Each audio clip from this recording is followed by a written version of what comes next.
한 절씩 교독하도록 하겠습니다.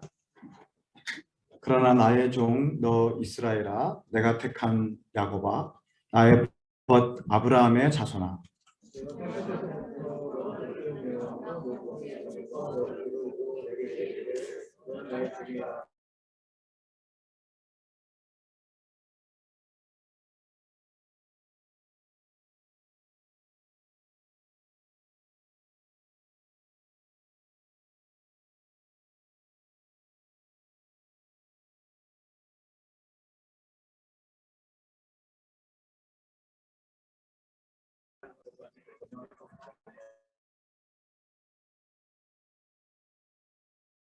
하지 못할 것이요 너를 치는 자들은 아무것도 아닌 것 같고 허무한 것 같이 되리니.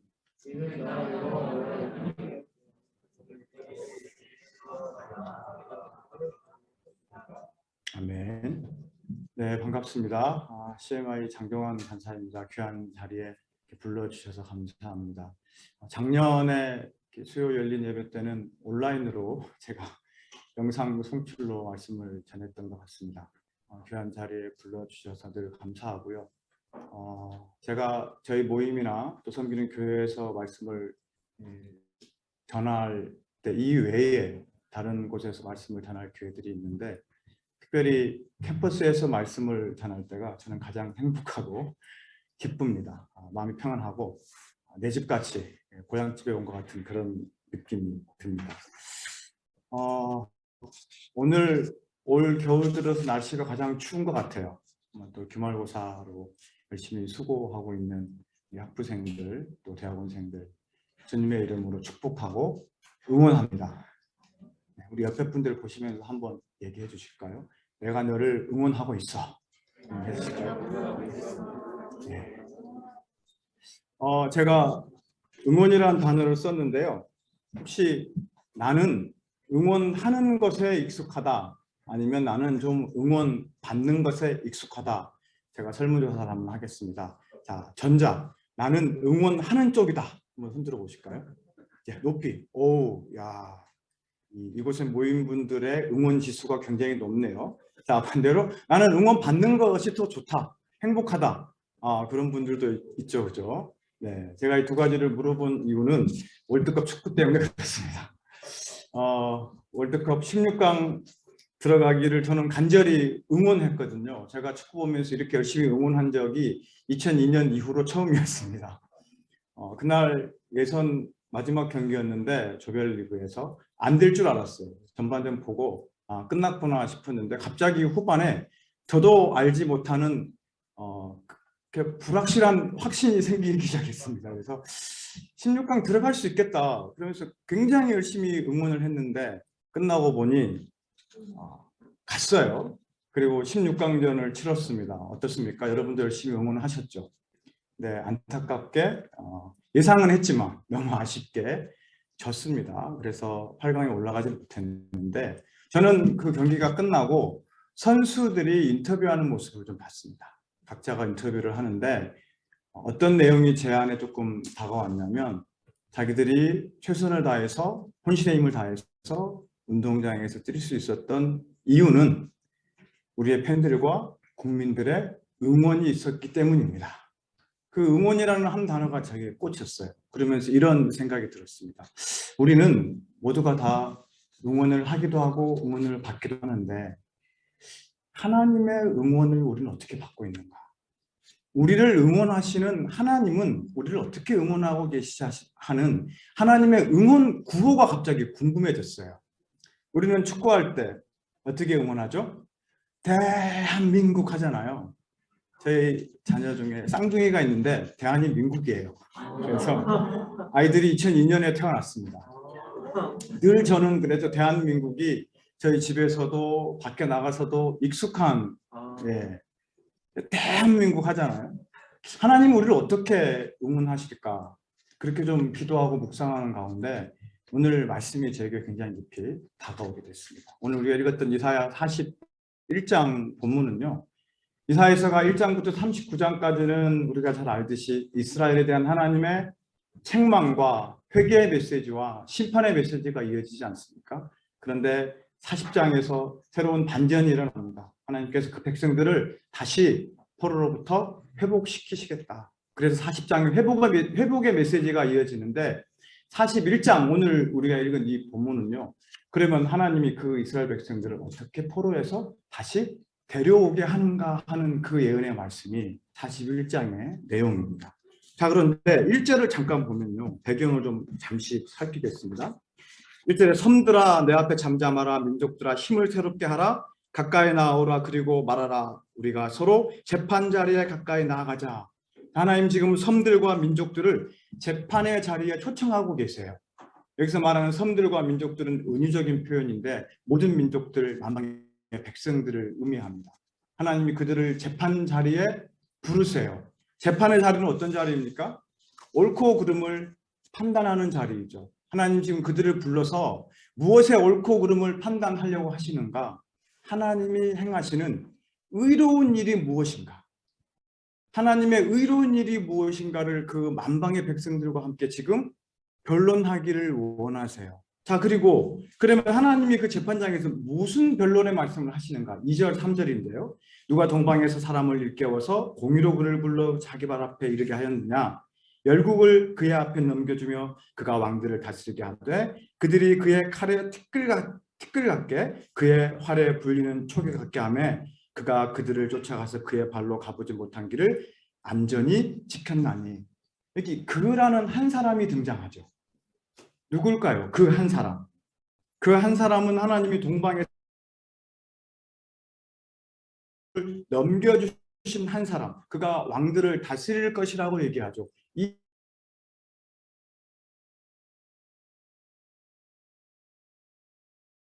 고레스 왕입니다. 이 고레스 왕을 하나님이 어떻게 표현하시냐면요. 혹시 성경에 쓰신 분은 이사야 44장 28절을 함께 보시면 좋겠습니다. 고레스에 대하여는 이르기를 내 목자라 그가 나의 모든 기쁨을 성취하리라 하며 예루살렘에 대하여는 이르기를 중건되리라 하며 성전에 대하여는 내 기초가 놓여지리라 하는 자니라. 고레스를 향하여 하나님이 어떻게 쓰실지에 대해서 말씀하고 있죠. 사실 고레스 왕, 우리가 잘 아는 대로 이스라엘은 특별히 남유다는 바벨론에 의해서 멸망이 됐습니다. 그리고 바벨론이 끝난 다음 고레스의 새로운 페르시아 제국이 시작이 됐던 것이죠. 하나님은 이 고레스를 통해서 이스라엘 백성들을 다시 포로에서 교환시키시고 그들을 통해 다시 하나님께서 성전과 예배를 회복하는 그 역사에 쓰임받게 하셨다는 것이죠. 자, 그러면 이 고레스를 통해서 하나님이 새로운 제국을 일으킬 때 정복 전쟁들이 일어나기 시작할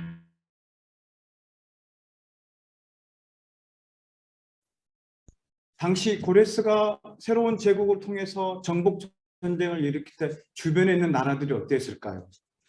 섬들이 보고 두려워하며 땅끝이 무서워 떨며 함께 모여왔다 그랬습니다. 이 새로운 제국에 맞서 싸우기 위하여 동맹을 맺었어요. 동맹을 맺어서 그들이 서로 지금 힘을 내라고 격려를 하고 응원을 하는데요. 응원의 결과가 굉장히 특이합니다. 10절 한번 같이 읽어볼까요? 시작. 목공은 금장색을 격려하며 망치로 고르게 하는 자는 매질꾼을 격려하며 이르되 땜질이 잘 된다 하니 그가 못을 단단히 박아 우상을 흔들지 아니하게 하는도다. 이들 이 격려의 마지막이 뭔가요? 자기들끼리 연합해서 싸우다가 그들의 마지막은 우상을 서로 만드는 일에 격려하고 있다는 거예요. 그들이 이 고레스를 막아낼 힘이 도저히 없으니 맨 마지막 끝에는 그들의 두려움을 우상 숭배를 통해서 이겨내보자. 그래서 그렇게 지금 하고 있는 상황입니다. 자, 그런데 드디어 오늘 본문 8절에서 어떤 일이 일어납니까? 그런데 8절 그러나 나의 종도 이스라엘아 내가 택한 야곱아 나의 법 아브라함의 자손아. 자, 이 모든 만방의 백성들이 지금 고레스 왕에 대하여 두려워하고 있습니다. 떨고 있어요. 그러나 그러면 그곳에 포로로 살고 있었던 이스라엘 백성들은 안 떨고 있었다는 말일까요? 그렇지 않겠죠. 함께 떨고 있는데 그러나 너희들은 지금 이렇게 새로운 반전이 일어나고 있는 것입니다. 새로운 제국의 강력한 고레스 왕의 등장으로 이스라엘 백성들도 두려워 떨 수밖에 없었겠죠. 왜요? 제국이 바뀌었습니다. 이전 제국의 포로로 잡혀있던 자들을 향한 새로운 보복이 일어날 수 있지 않았을까요? 이것이 먼 미래에 지금 이사야 선지자가 이스라엘 백성들을 향하여 선포하고 있는 이 메시지보다 훨씬 더 먼 미래에 일어날 그 일을 예언하고 있지만 바로 그 시점을 기준으로 놓고 보자면 그들은 얼마나 두렵고 떨렸겠습니까? 그런데 이 놀라운 반전 가운데 하나님은 8절에서 3번이나 반복해서 이스라엘 백성들의 어떤 한 가지를 강조하고 계세요. 무엇이죠? 정체성입니다. 8절에 하나님이 3번씩이나 이들의 정체성을 강조하세요. 성경을 많이 읽어보시면 어떻습니까? 하나의 정체성이 한 절에 3번이나 반복되는 일이 특이하다라는 느낌이 들 거예요. 그러면 왜 하나님이 이렇게 3번씩이나 반복할까요? 나의 종 이스라엘, 내가 택한 야곱, 나의 벗 아브라함의 자손. 바로 하나님께서 택하신 그 백성들이 하나님 새롭게 일하실 복의 통로이다. 만민의 구원을 위해서 부르신 하나님의 약속의 자녀인 것을 다시 일깨워주고 있는 것이죠. 하나님이 택하셨다는 표현, 오늘 8절에 독특한 표현 2가지가 나옵니다. 하나는 나의 종이라는 거죠. 제가 누군가를 종으로 택했다. 저는 괜찮겠죠. 택함받은 종 입장에는 어떨까요? 좋은 표현이 아니죠. 그런데 이스라엘 백성들이 스스로 하나님 앞에 종되기를 바란다는 것, 무슨 의미일까요? 당시 이 종이라고 하는 이 의미는요, 주인을 향하여 매우 충성스러움을 가지고 있는 존재에 대한 상징성을 가지고 있습니다. 하나님을 향하여 충성스러운 존재. 그런데 놀랍게도 이 한 가지만 있는 것이 아니라 이 종을 부르는 주인의 입장이 함께 그 종이라는 단어 속에 포함되어 있어요. 무슨 말일까요? 내가 누군가를 종으로 불렀으면 그의 생명과 생계와 모든 것들을 다 책임진다는 의미예요. 나의 종이라고 표현한 이 한마디 말 속에는 내가 너희를 다 책임질 거야. 또 하나의 표현이 있습니다. 8절에 나의 벗 아브라함. 저는 이 말씀을 묵상하면서 부러웠어요. 아브라함이 하나님의 친구면 저도 좀 아브라함 대열에 좀 서고 싶었어요. 하나님 저보고 야 친구야. 근데 사실 예수님 이 땅에 오셔서 제자들에게 친구라고 그렇게 하지 않으셨나요? 그 친구라는 단어가 너무 친숙하게 다가오는 거예요. 그런데 여기 나의 벗이라는 이 단어는 이 히브리의 아하브라는 단어를 씁니다. 아하브의 1인칭이 붙어가지고 아합이라는 단어를 쓰는데 이 뜻이 무엇이냐면 나의 사랑하는 자라는 뜻이에요. 하나님이 아브라함을 나의 친구이자 벗이지만 내가 사랑하는 자다. 너희들은 그 아브라함의 자손이 아니냐? 이게 무슨 의미일까요? 하나님 지금 이 이스라엘 백성들의 정체성을 나는 너희를 사랑하는 자다라고 표현하고 있는 것입니다. 하나님은 택함 받은 그 백성들을 부르셨어요. 그들을 끝까지 책임지시고 그들을 끝까지 사랑하신다고 말씀하시죠. 이것이 하나님 앞에 서 있는 부름받은 신자들의 정체성인 줄로 믿습니다. 하나님은 지금 이사야 선지자를 통해서 이 정체성을 계속 강조하고 있어요. 어떤 상황 속에서? 두려움에 떨고 있을 그 상황 속에서 내가 누구인가 하는 나의 정체성을 다시 붙들라는 것입니다. 하나님이 특별히 3번씩이나 이 정체성을 강조하신 이유는 이 이사야서를 기록하고 있는 그 당시 상황으로 한번 돌아가 보면요. 이사야 선지자를 통해서 하나님 지금 그 백성들에게 무엇을 책망하고 있습니까? 우리가 이사야서를 딱 펼쳐서 1장을 읽기 시작하면 섬뜩한 표현들이 계속 반복되고 있습니다. 얘들아, 너희들 나에게 와서 예배 드리지? 근데 성전 마당에 와서 땅만 밟고 가네? 너희들 내 앞에 와서 번제와 희생의 제물을 드리지? 나 그거 원치 않아. 가지고 오지 마 제발. 내가 정말 싫어. 너희의 분향의 향기를 내가 토악질 날 것 같아. 이게 지금 하나님이 하시는 말씀이에요. 이사야 선지자를 통해서 하나님 지금 이 메시지를 선포하는 이때 가장 큰 문제가 무엇입니까? 이스라엘 백성들이 자기들이 가지고 있는 하나님의 백성으로서의 정체성을 상실했기 때문입니다. 자, 또 볼까요? 이스라엘 백성들이 지금 이 이사야 41장에 예언된 메시지는 어느 시점에 적용됩니까? 그 백성들이 나라가 망해서 포로로 끌려가서 언제 이 나라가 다시 회복될지, 자기들이 다시 자기 나라로 돌아갈 수 있을지 없을지 모르는 그 두려움 가운데 놓여 있을 때 그들은 어떤 정체성을 가지고 있었을까요? 시민권이 있었을까요? 영주권이 있었을까요? 그들의 정체성은 그저 포로로 잡혀온 포로들, 그렇죠. 아무리 그들이 좋은 대우를 받고 있었다 하더라도 그렇지 않겠습니까? 그들의 자기 스스로에 대한 정체성은 포로요, 패배자요, 멸망자요, 절망자요. 그래서 두려움 가운데 있을 수밖에 없는 그들의 모습이었을 것입니다. 그런데 하나님은 이 백성들을 향하여 지금 뭐라고 말씀하세요? 현재적으로 그리고 미래적으로 아니다. 내가 너희를 끝까지 책임질 거야. 아니야. 내가 너희를 끝까지 사랑할 거야 라고 말씀하고 있는 것이죠. 우리가 성경 전체를 놓고 보면 성경이 말씀하고 있는 두 가지 아주 중요한 이슈가 있습니다. 이것은 구약 성경으로부터 시작해서 신약에까지 이어지는데요. 그 첫 번째 이슈가 무엇이냐면 땅입니다. 땅. 우리가 구약 성경을 읽을 때 하나님의 복을 무엇이라고 표현할까요? 어떤 게 하나님의 복이죠? 자식이 많으면 하나님의 복일까요? 소유가 많으면 하나님의 복일까요? 오래 살면 하나님의 복일까요? 성경이 말씀하고 있는, 특별히 구약에서 하나님이 말씀하고 있는 복이 무엇이냐면 땅이에요. 에덴 동산을 지으시고 하나님과 함께하는 그 땅. 그런데 인간은 그 땅으로부터 쫓겨난 존재가 되었어요. 그래서 어떻습니까? 하나님은 아브라함을 통해서 다시 약속의 땅 가나안으로 가게 하십니다. 근데 그들을 계속 빙글빙글 돌려요. 그래서 결국 어디까지 가죠? 애굽에 갑니다. 애굽에 잘 살면 되지 않을까요? 애굽 그 땅에서 그들이 애굽을 완전히 먹을 수 있지 않을까요?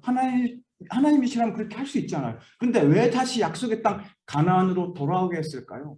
돌아오는 과정이 쉬웠습니까?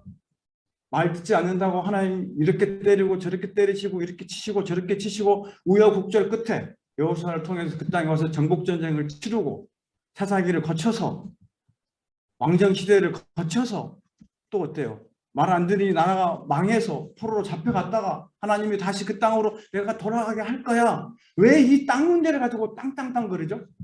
요즘 대한민국 부동산 아파트 값이 많이 떨어져서 슬픈 현실이라고 하는데 저는 조금 상관이 없는 것 같아요. 부동산 때문에 하나님이 땅 얘기를 그렇게 강조하셨을까요?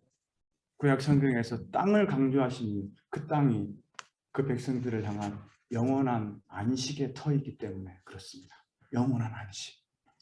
그래서 그들이 유랑하고 방랑하고 돌아다니다가 그 땅을 사모해야 될 유일한 근거가 어디에 있습니까? 그 땅이 바로 하나님과 함께하는 유일한 안식의 터. 그리고 그곳에 그 성전에서 하나님을 향한 영원한 예배의 터. 이것이 땅이죠. 이것이 신약에 넘어오면 예수 그리스도를 통한 이 땅에 선포된 하나님 나라. 이게 연결되는 것입니다. 그 하나님 나라. 그래서 구약의 땅이 신약의 하나님 나라와 같이 연결되죠. 이것이 성경의 중요한 하나의 이슈인데요. 또 하나의 이슈가 있어요. 그것이 무엇이냐면 정체성입니다. 왜 이 정체성을 강조할까요? 도대체 하나님이 허락하신 그 땅에 누가 살 것인가? 어떤 존재로 살아내야 할 것인가에 대한 이 두 가지가 동시에 연결되는 겁니다. 그래서 구약 성경을 읽어보면 끊임없이 하나님이 하나님의 백성들과 줄다리기 하는 장면이 있어요. 그게 뭐죠? 출애굽기 19장 5절 6절을 통해서 하나님이 그 백성과 언약을 맺으셨잖아요. 이들은 내 백성이야. 나는 너희의 하나님이 될 거야. 이 언약의 관계성 속에서 끊임없이 하나님과 하나님의 백성의 줄다리기가 이어집니다. 신약으로 넘어오면 어떻습니까? 예수 그리스도 통해서 우리는 하나님의 자녀의 백성이 되었는데 이제는 예수를 따르는 크리스찬, 그리스도인이라고 하는 새로운 정체성이 부여가 되는 것이죠. 그래서 신약 성경, 복음서뿐만 아니라 신약 성경 안에 서신서를 통해서 제자들을 통해서 사도 바울을 통해서 계속 무엇을 강조하죠? 우리가 그리스도인이라는 이름으로 어떻게 살아야 할 것인가를 끊임없이 강조하고 있죠. 오늘 하나님께서 이사야 선지자를 통해서 이렇게 반복적으로 이 정체성을 말씀하고 있는 이유, 이 정체성이 우리의 삶의 이유요, 삶의 목적이요 우리의 생명이기 때문에 그런 줄 믿습니다. 자, 우리 서울대 캠퍼스에서 서울대인으로 산다는 것. 제가 얼마 전에 아주 짤막한 영상을 봤습니다. 신입생이 대학에 합격하는 영상을 이렇게 모아놨어요. 무슨 대학 합격증이 떴어요. 제가 봤더니 4가지 증상이 나타나더라고요. 첫 번째, 합격! 입틀막과 동시에 막 어쩔 줄 몰라 소리를 막 지르는 거예요. 두 번째, 탁 합격 화면이 확인되자마자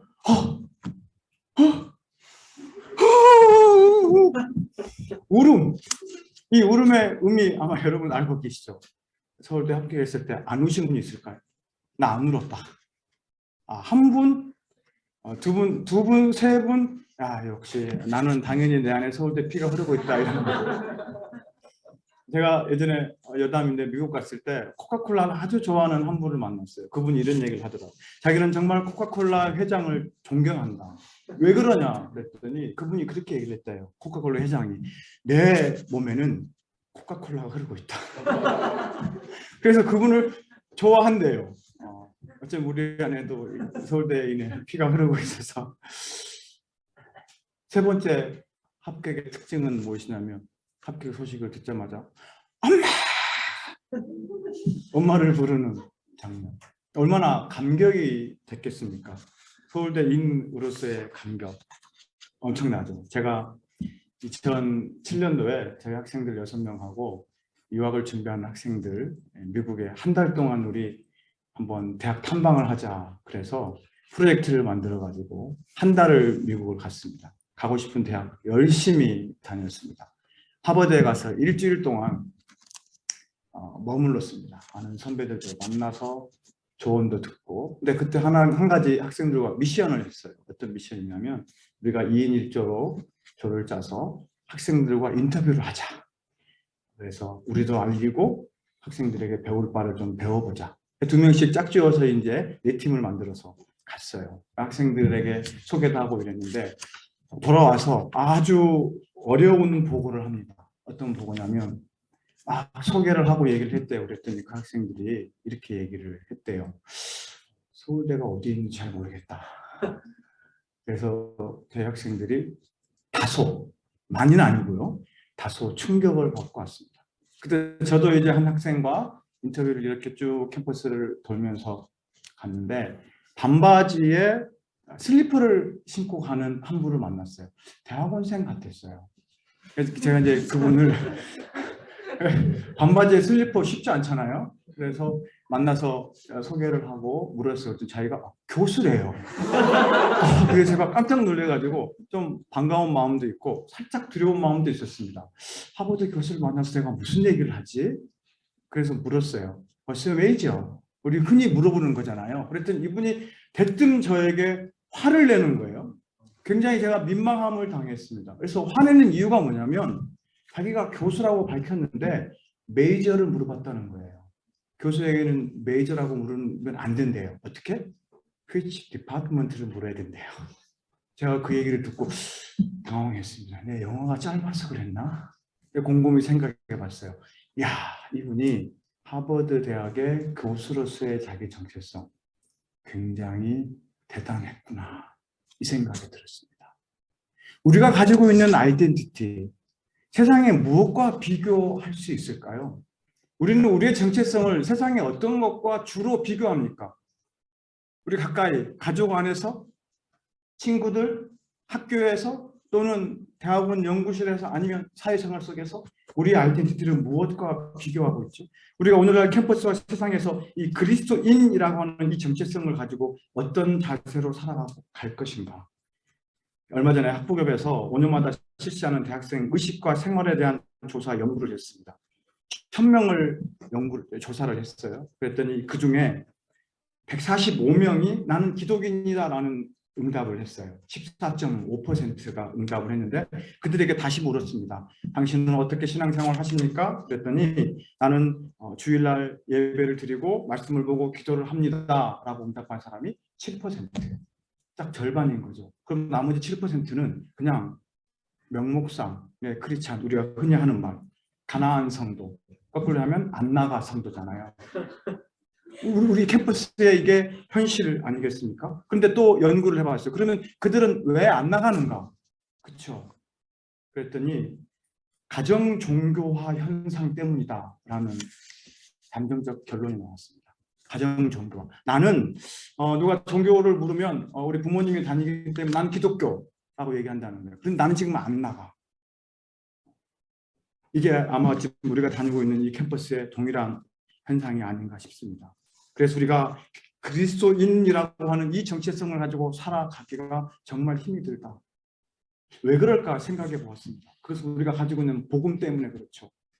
복음은 여러 가지 특징이 있습니다. 그런데 그중에 가장 강력한 두 가지 속성이 있다면 첫 번째는 무엇이냐면 복음은 다른 것들과 섞이지 않는 특성이 있어요.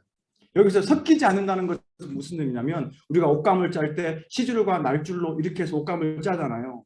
그런데 이 복음이라고 하는 것은 그 가치관 자체가요. 옷감을 짤 때 사용되어지는 시줄과 날줄처럼 하나로 엉길 수가 없다는 거예요. 이게 복음이에요. 두 번째 복음은 어떤 특성을 가지고 있냐면 배타성을 가지고 있습니다. 배척당해요. 복음을 이야기하잖아요. 사람들이 다 어때요? 미련하다고 얘기해요.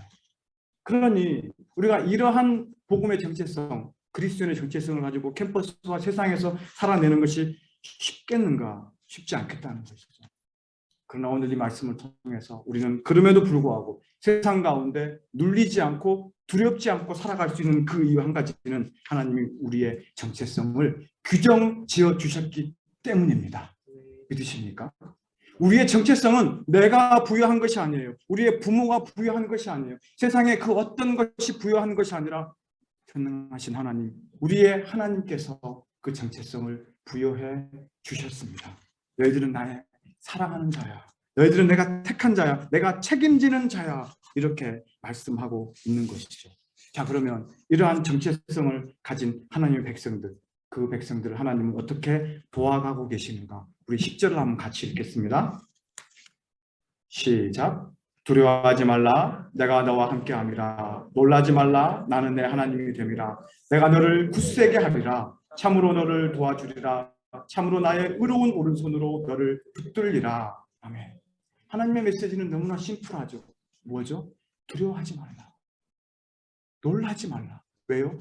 우리 성경에는 이게 생략이 되어 있는데 오늘 성경을 보면 비코스가 들어갔어요. 비코스. 왜냐하면 너희가 두려워하지 말라. 왜냐하면 내가 너와 함께하기 때문이야. 너희가 놀라지 말라. 왜냐하면 내가 내 하나님이 되기 때문이야. 하나님 우리와 함께 하신다는 것이 무엇일까? 저는 이 한 문장을 가지고 긴 시간 동안 묵상이 되었습니다. 하나님이 나와 함께 한다는 것이 무엇일까? 가장 첫 번째 떠올려진 단어가 동행이었습니다. 동행. 근데 이 동행이요. 양면성을 갖더라고요. 때로 우리가 하나님을 향하여 동행하기 위해 애쓰지 않습니까? 그렇죠. 이게 우리의 참 영원한 소망이에요. 그런데 거꾸로 한번 생각이 들었어요. 하나님이 나와 동행하시면 쉬우실까? 하나님 나와 동행하실 때 어떤 마음으로 동행하실까? 박수 쳐주고 늘 입꼬리가 이렇게 올라가시고 기쁜 마음으로 동행하실까? 나와 동행하시는 하나님은 어떤 분이실까? 그분의 마음은 어떠실까? 그 마음을 하나씩 하나씩 묵상해 보기 시작했습니다. 그분은 나를 동행하시면서 아세요. 세상에 나보다 하나님을 더 잘 아시는 분. 제가 부모가 돼서 자녀를 키워보니 부모로서 자녀를 안다는 것 어릴 때는 그래요. 근데 얘가 어느 순간부터 얘가 어떤 애지 몰라요. 어느 순간부터 내가 얘를 알고 있다고 생각했는데 어느 순간부터 얘가 어떤 애인지를 몰라요. 연애를 하고 있는데 저한테는 연애 안 한다고 싹. 그것도 중학생이. 혹시 중이 잘못 건들면 북한에서 무슨 일이 생기잖아요. 그래서 제가 모른 척 1년을 모른 척 했습니다. 근데 제가 그 1년 동안 깨달아진 게 있었어요. 하나님이 저를 보고 모르는 것이 아니라 모른 척 해주시는구나. 기다려 주시는구나. 이 안다는 것 의미 속에는 정말 무한한 하나님의 마음이 표현되어 있는 것을 느끼게 됐습니다. 하나님 그냥 알기만 하실까요? 아니에요. 이해해 주세요. 우리가 이해받는다는 것, 이것은 세상 어디에도 없어요. 이해받는 거 당연한다고 생각하십니까? 우리 이제 성인이잖아요. 내가 누구를 이해하는 것이 어려워요. 이 말을 뒤집어 보면 내가 이해받는 것이 절대 당연한 것이 아니라는 걸 알게 되죠. 하나님 앞에 우리가 이해받는 것, 거기서 뛰어넘어서 하나님은 참으로 우리를 위로해 주십니다. 우리를 격려해 주세요. 그리고 우리를 하나님 앞에 가장 좋은 길로 인도해 주세요. 보호해 주세요. 이게 우리와 함께 하시는 하나님의 동행인 줄로 믿습니다. 그런데 여기서 끝나는 것이 아닙니다. 하나님이 나의 하나님이 되는데요. 무슨 말일까? 제가 이걸 붙잡고 묵상을 해봤어요. 나의 하나님이 된다는 게 무슨 의미일까? 딱 한 단어가 떠올려졌습니다. 뭘까요? 내 편. 하나님은 내 편이시다. 제가 제 아내에게 그런 얘기 했어요. 이 말씀 묵상하다가 여보 하나님 내 편이신 것 같아 그랬더니 화를 내시더라고요. 아니다. 하나님은 남편이다. 제가 남편이잖아요. 제 아내에게. 무슨 말일까요? 제 아내도 제가 자기에게 자기 편이 아니라는 걸 우회적으로 한 표현을 같았어요. 제가 자기에게 자기 편이 아니다. 그래서 남편이 남편일까요? 잘 모르겠습니다. 내 편 되어 주셔서 하나님은 뭐 하실까? 제가 아까 서두에 얘기했던 축구. 야, 제가 손흥민을 만나나 봤을까요?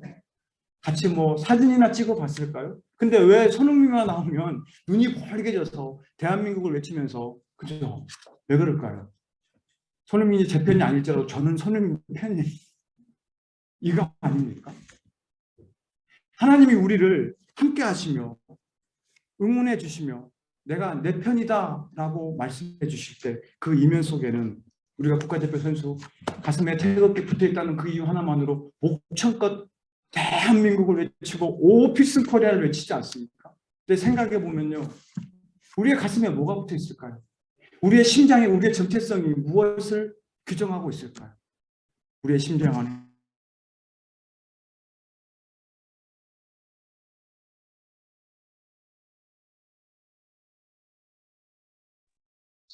구원의 은혜, 부활의 능력이 그로 말미암는 하나님의 자녀의 그 풍성한 정체성의 은혜가 우리 가운데 새겨져 있지 않을까요?